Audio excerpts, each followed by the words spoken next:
Ticket volume listeners, are you going to Service Management World? Because we're going to do a live ticket volume podcast from the event. Meet us in the expo hall for the last solution spotlight session right before the prize drawings for a real discussion about things you care about. Hear about the conference, what we're learning, and how this industry is going to change. I hope to see you there.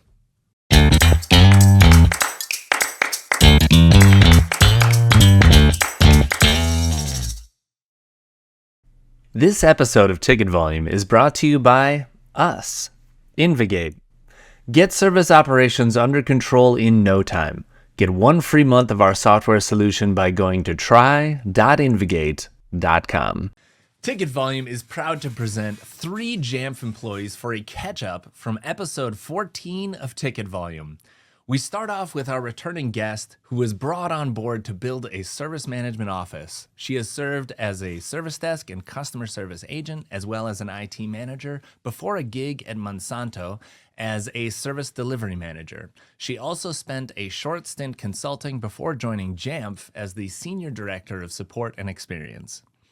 They're also joined by a longtime Mac genius who has both his KCS and ITIL4 Foundation certifications and a background in stage and video production before joining JAMF and serving in roles like Information Technology Support Specialist, IT Training and Documentation, and now as the IT Knowledge Manager. And our third guest has worked in many technical roles, from support to foreign languages. They've worked at Enterprise Rent-A-Car and Creative Labs before their shift to project management for Centene Corp and Worldwide Technology.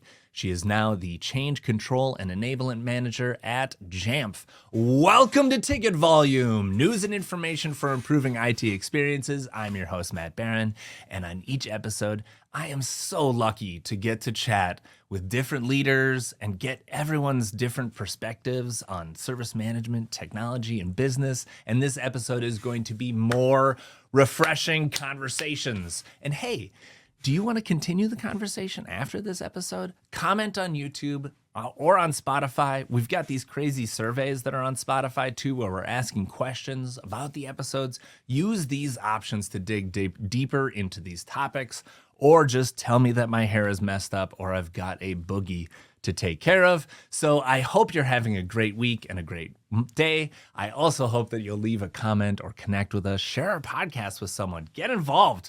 Help us improve. But for now, welcome to Ticket Volume, Melissa Dunham, Kyle Carlson, and Minta Wahlers.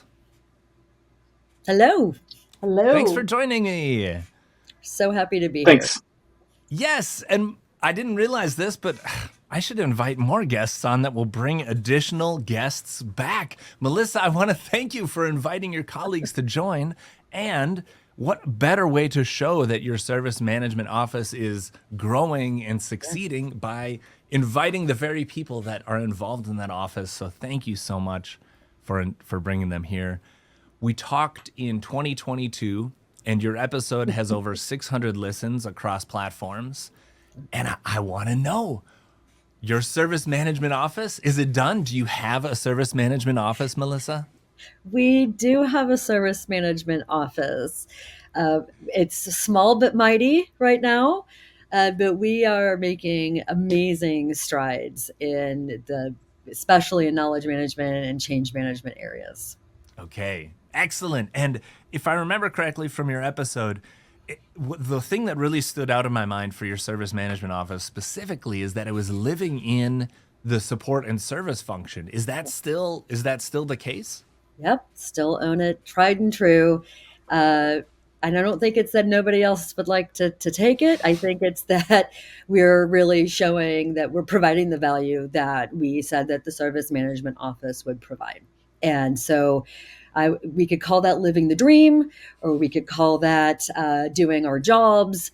But at the end of the day, it's still nice and nestled within our IT support and services area. I prefer the phrase spray and pray, or do an experiment and find out. There's another version of that with F words in it that I'm not going to say out loud, but that's really what all of what we're doing all the time is trying an experiment, see if it works. If it doesn't, pivot. If it does, great. Maybe we can even go from there. And I would love to hear, especially from your teammates, your colleagues here, the goal of starting the service management office was to enable JAMF to grow into a global company. I think it was around 2,500 employees the last time we spoke. So I would love to know, is your progress, is the service management office actually supporting growth for JAMF? Yeah, absolutely. So we did kind of a traditional roll to IT first, then roll to your, friends and family, and then roll beyond that out. And so we've definitely in the last 2 years taken some baby steps, but in the middle of that, kind of right when Minta had started, is a little compliance effort called State Ramp. Maybe you've heard of it. Yeah. So we had to kind of take a sidestep of rolling to like just full enterprise, and with some of our regular things like cab and whatnot. Minta can share that, but really had to start focusing on getting State Ramp ready, which we did, and we passed. So yay for that. Okay, and then Kyle, in the knowledge side of things, what do you feel like you've gotten your team in a place or your tooling in a place where you can enable JAMF to grow? Definitely. There historically have been several platforms where knowledge has been housed, officially or unofficially. And so a lot of the conversation is getting people aligned on what you write down and where it goes. And like Melissa said, you start with IT because that's easy. They're your friends and family. And then from there, you start reaching out cross-departmentally to try and align and make sure people are doing the same things in the same places if possible. Where it makes sense. Oh my gosh. Kyle, I want every knowledge manager to sell knowledge management the way you just did. You made it sound so easy. Like build it and they will come. Making it sound easy is always easy. Yeah, it's writing the articles that's hard. Right. Yep. So Minta, you are in what I would call an unenviable position. Usually the change management team is one of the teams that gets the worst representation, or the worst reputation, and the worst representation. But sometimes they get known as the team of no. So I would love to know, like, as JAMF grows and as you add this governance, does it feel like change is really restricting growth or enabling it? Matt, you're not going to believe me when I tell you about this, because the experience that I had in other companies running change was that it was the Department of No, and that we were coming in to add work to the engineer's already busy schedule. It was administrative, it was paperwork, it was red tape, it was more eyes, it was more criticism. I came into this little company ready to try to figure out how to roll this out and get everybody on board. So we've taken the slow path, but I have had amazing adoption. So much so that I've had not companies, departments within JAMF coming to me to ask me why these other departments have been rolled out and they aren't in yet. Really? People have invited themselves to my party. And I've got an open invite now to everybody, and it keeps growing. So, we could have taken two approaches. We could have come in and said, this is policy. We could have dropped the hammer. We could have said, you're going to do this no matter what. And if you don't, out. We didn't do that. We started slow with the benefits and took people under our wings and rolled out standard change and came at it from a perspective of wanting to help them be more successful instead of adding work to what they've already got. And through the visibility that we've added, we've been really, really successful. Well, hallelujah. I know. ITIL 4, they changed it from change management to change enablement, and I thought that was just lipstick on a pig. But hearing the way that you... So now we have to pick this apart. I'm sorry, I just can't leave this on the table. Right. Because it's too big of a deal. Yeah. Does it have to be... how Okay, so Minta, you talk about it like it's greenfield, like it's a new process, new function, like change management maybe wasn't even happening before. Is that accurate, or You was it being know, done before? so they had done an out of box install, right? So Mm-hmm. let's say the foundation had been poured, but there were no walls, no carpet. There was a rough in for a bath, but nothing, no glass in the windows, no shingles. We could go on with that analogy all day. So we had one team that was meeting to go over their own changes. And surprisingly enough, not too many of their own changes got rejected. So we started bringing in other teams, giving them visibility. And what I found was outside of this meeting that we were holding, not a lot of these other departments were talking to each other about the work that was being done. So all of a sudden, we have eyes on the scope of work that these teams are doing. And then we have these teams working together. And then they're submitting knowledge, and Kyle's happy. And CAB continues to grow, and it's been a really interesting journey. I'm not sure it would work that way at any other company, but with this one, that approach so far has has been working well. What's so great is that you are bearing witness to all the change managers out there that if you take this other perspective, if you take this other approach, you may actually start to see the benefits. You may have departments actually asking to participate in the process, which I can guarantee has not been happening for decades and decades of abuse. Oh my gosh, it's been terrible. It's been a terrible time. But I'm glad to hear that we're turning a corner. And I would love to hear, like, what are the outcomes that you guys are seeing in your individual processes? Like, what have you seen? Like, I already heard it from Minta that other teams want to be involved in change management, which is a miracle. But like, what are we actually achieving here? Is the knowledge more used? Is the change helping us avoid catastrophe? Does it feel like risk has been lowered? Kyle, I would love to hear your thoughts first. I think one of the most rewarding things that I see as a result of the work I've done, and this is a personal thrill, just when I hear someone else without my prompting say we need a knowledge article, and it's one of those, yep, great. People are thinking about it, and that's half the battle with a lot of these changes, because it's not that people weren't writing stuff down before I started, or people weren't doing changes before Minta started. You have to have all of this stuff to run a company.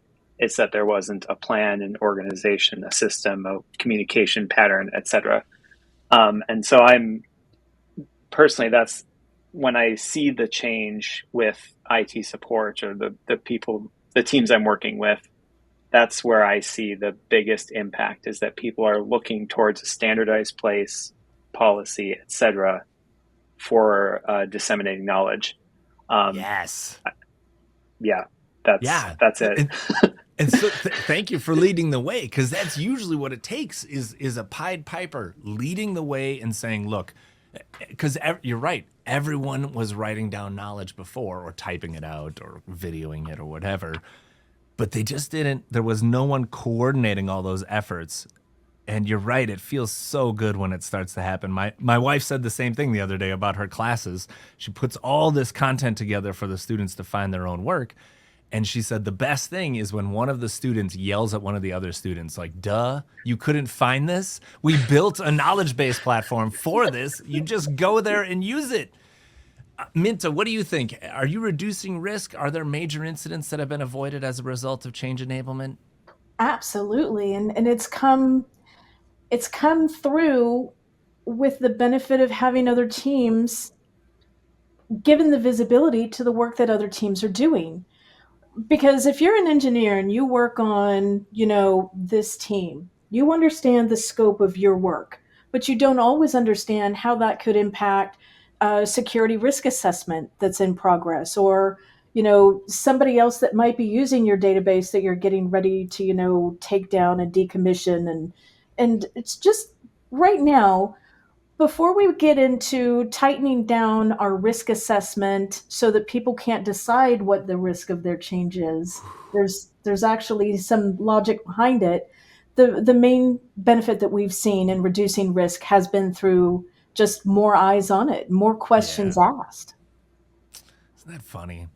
It So As a is. common attender of the cab, I can confirm that the conversations that have spun up, we've had some really boisterous conversations in that cab meeting as one department learns how another department has been working, because it's often not just about a singular change, it's about the whole process that led to that change.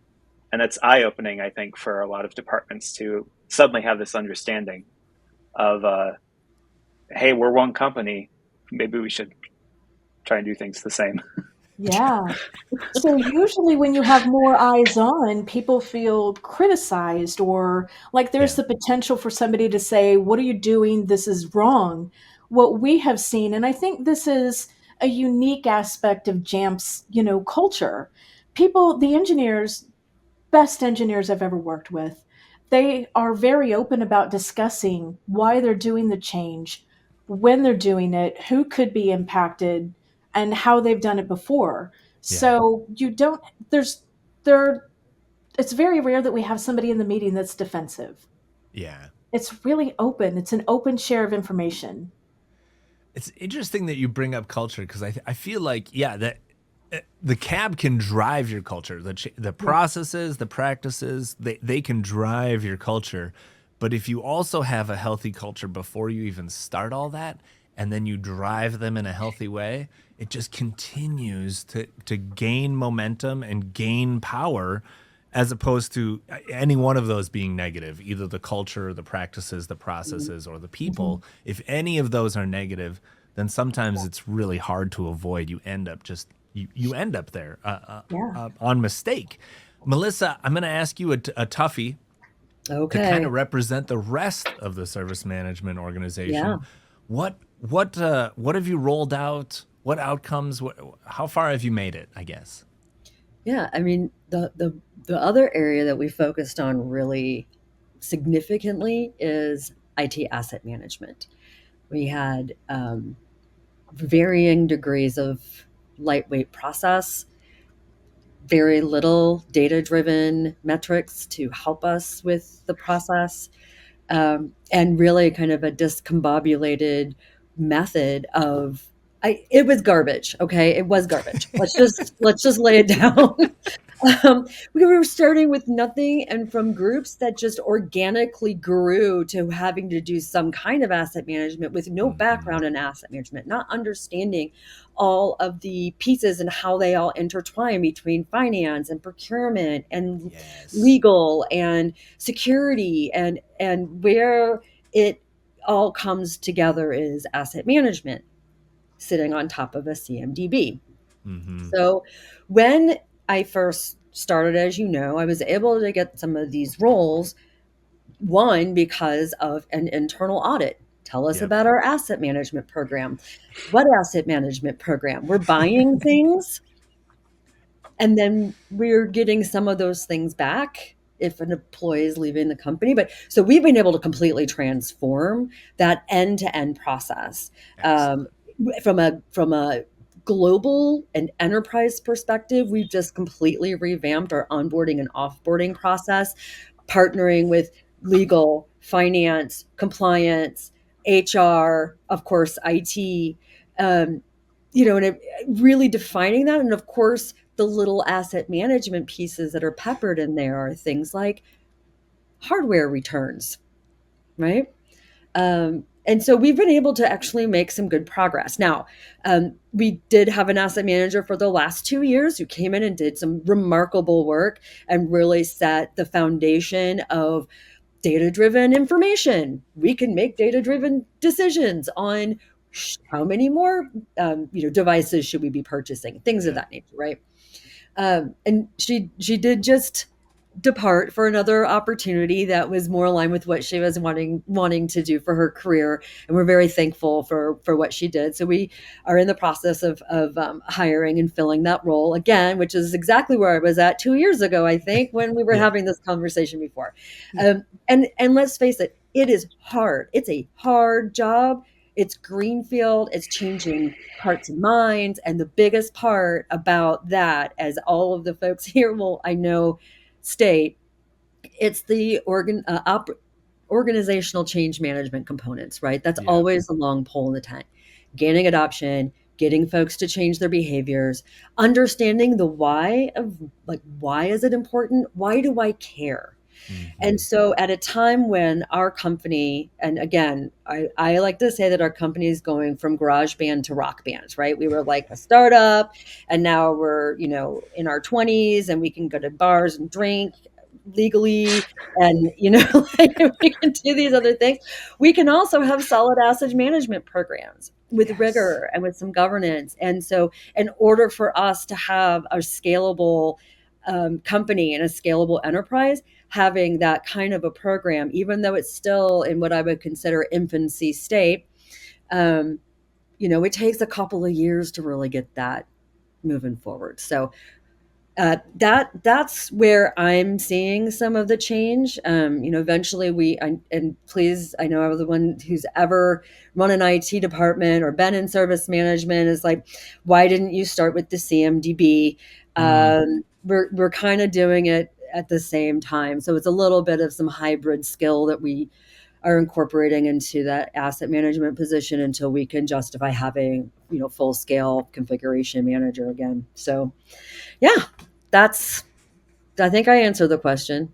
I think you Probably. did too. All right. You kind of said the same thing Kyle did. Like, there were disparate sources of information, and That's now exactly right. Yeah. we're teaching people why they would want to switch tools, switch their patterns and their processes to this unified way of thinking. And of course, JAMF is going to have some baggage in this space because you run a mobile device management platform, and so of course you're like, oh, we should use JAMF for our own stuff. And there's always the cobbler's children have some of the worst shoes situation, right? Where everyone thinks they know it so well, and then they don't. They forget to tie the shoes. They forget to put in shoelaces, because they're just not thinking about it as consumers. And you're right, with CMDB and asset management, it kind of is like it's a slog. It's a slow process of figuring out where the data is, and then figuring out, how do you keep it accurate, and then once you keep it accurate, how do you leverage it in such a good way? And like even a system of record between, like, we do use JAMF internally, right? So we're leveraging JAMF Pro, but making sure that the other systems are actually working appropriately, so that doesn't match up to the CMDB. Oh, it's overwriting some of this information. How do we make sure that our product is working well with these other products? And then how can we help maybe even those other customers that are using our products not make those mistakes too? Right. Yeah. So there's a lot to be said for being the alpha, shareholder of your own product sets, but also to help others know how we're doing those integrations and what we're doing to be successful in those spaces. Yes. And that is just a constant reminder that if you haven't dipped your toes into a space recently, refresh your thinking. Look at it from a new angle. Hire someone who's got a different point of view, because everything has kind of changed since ITIL came out in the 80s. Well, prior to the 80s, but since it came out, a lot has changed. And even in small iterations, things change. And I love what you all have said several times throughout this episode. I don't know if it would work for everyone else this way. It's part of our culture. It's like, we have these advantages and we have these disadvantages, and here's why we're fitting in this way. And that really is how service management has to be. It has to adapt to the situation. You can't just depend on blanket ITIL to do everything. But I would love to hear, what are some lessons learned? What have you made any mistakes along the way? What would you do differently? I would love to hear. you know, I think I probably would have started with CMDB first, in conjunction with uh, change and knowledge that needed to happen at the same time. And honestly, it really could have gone either way. And I would like to have spent a little more time in the incident, service request, and potentially even problems areas with before tackling some of these other really big hairy monsters. Yeah. The big hairy monsters being, Kyle and Minta's areas of change and knowledge management, and then asset management. Sometimes starting with those brass tacks, but the times as they were, we had to make those choices, right? And I was able to use internal audit to get the business justification to start up some of these programs. There was a need to bypass risk. So the only thing I would have done differently is, like, if I could have just made it happen sooner. That would be it. And otherwise, I think we're on the right path. I think everyone would say that same thing. I wish we had found this sooner, or I wish I had done this. I always said the same thing as a service desk manager. Every day I would say this almost. I would say, I wish I could pause time, get everything fixed in the way I want it to be, and then hit play again like a sim. But that's just not possible. Okay, so now I got one last question for all three of you, because this is a good one. What are your hopes and dreams? What's next? What is your next accomplishment that you're aiming for? Minta, let's start with you. Matt, we have a couple of teams that are running release management. And the difference between release and change management is a thin line, depending on how mature your implementation is. So my next step is to help those individuals understand the difference between release and change management and bring them into the process. Here's where the fun part's going to come in. You're going to love this, Matt. They're using a different tool. So, stop me if you've heard it. So we need everybody in the same tool before we're really going to recognize the true benefit of a CMDB and any kind of asset management system and a change system. So that's the good fight that I'm looking at through probably the beginning of 2026. Yep. Yeah. Yep. App dev people don't want to change their process ever. They don't. Ever. Never. Yeah. Kyle, what about you? What are your dreams and aspirations in the knowledge space? There's actually a little bit of echoing what Minta just said, because a lot of the teams that are not using knowledge management in ServiceNow are using a different tool. And so it's a similar conversation of pulling people into the right platform and changing a lot of the mindset behind having codified knowledge that is written by a trusted source, rather than an article that anyone at the company can write and just post in a public forum, and people start assuming that it's true without actually having that verification. So it's a similar conversation of talking to teams, finding the right resources on that team, resources, whoever owns the knowledge creation, and getting them on board with the idea of moving over to this platform where there's a control in place for them to disseminate that. And Melissa, big picture, what are you thinking?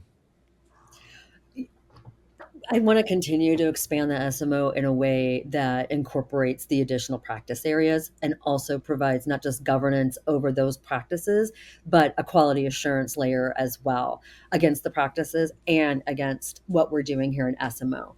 So I'm over the whole circle of excellence, or I'd really like to make it in an area where we are able to help plan out what those roadmaps are for even, what the governance looks like and how that's going to move forward over time. And, I think it'll probably take us another 2 years to get to a space where we are at that level, but it's also going to require some business justification and some funding and some other things, as you know, and hopefully in time we'll be able to really create a true continual service improvement office is what I would like to see as a result. So we're light years away from that right now. What it seems like we're stuck right in it, right? Yeah. But you never know. Sometimes it just happens. Like all the puzzle pieces fall into place suddenly, Yeah. or you get a windfall of funding. May you get a windfall of funding. So you can just Please. hire a bunch of people and get the right tools in place. That's It's right. kind of a pipe dream. But what I would love to do is for each of you to share, where can people connect with you if they'd like to learn more, either about your individual journeys or the processes that you've been speaking about? Where can people connect with you? Kyle, go first. I'm on LinkedIn, Kyle Carlson, JAMF Knowledge Manager. You can also email me, kyle.carlson@jamf.com. Nice. Minta, are you going to say your email out loud too? I will. Minta.Wahlers@jamf.com, and I'm also on LinkedIn. And I would love to hear from other knowledge managers about their experience in their companies or questions about how my slow roll approach has worked here. And I would love to connect. Yes. And if you look at the guest list on Ticket Volume, there are quite a few knowledge managers we've had on here. So feel free. Most of them will reach out or accept a LinkedIn invite because, man, knowledge people got to stick together. It's a dark world out there, man. Melissa, how can people connect with you and learn more? Yeah, absolutely on LinkedIn, Melissa Dunham. And then also you can send me a note to melissa.dunham@jamf.com. But I really do think LinkedIn's a great space to connect and get together. So thanks. It's really the best and the most polite way to reach out to someone because let's be honest, our inboxes are a trash heap. Yes. And I want to thank you all. Thank you so much for taking some time. Thank you for being on Take It Volume. Yeah. Thank you for having us. Thank you so much, Matt. My pleasure. And for our audience, did you know that you can change and improve this podcast by DMing me, leaving a comment, or just putting it somewhere on the internet for me to hear? It's just another way to turn up the ticket volume. And speaking of ticket volume, did you know that this podcast is brought to you by Invigate? Invigate is a fit-for-purpose service management solution that integrates with JAMF. It also has an integrated asset management platform designed to let you focus on supporting your organization without waiting for administrators to make changes on your change form or your workflows. You can do it all yourself. In fact, IT teams from Toyota, NASA, and McDonald's have started to use Invigate as a modern service management solution so that they can focus on delivering better service, because good service is good business.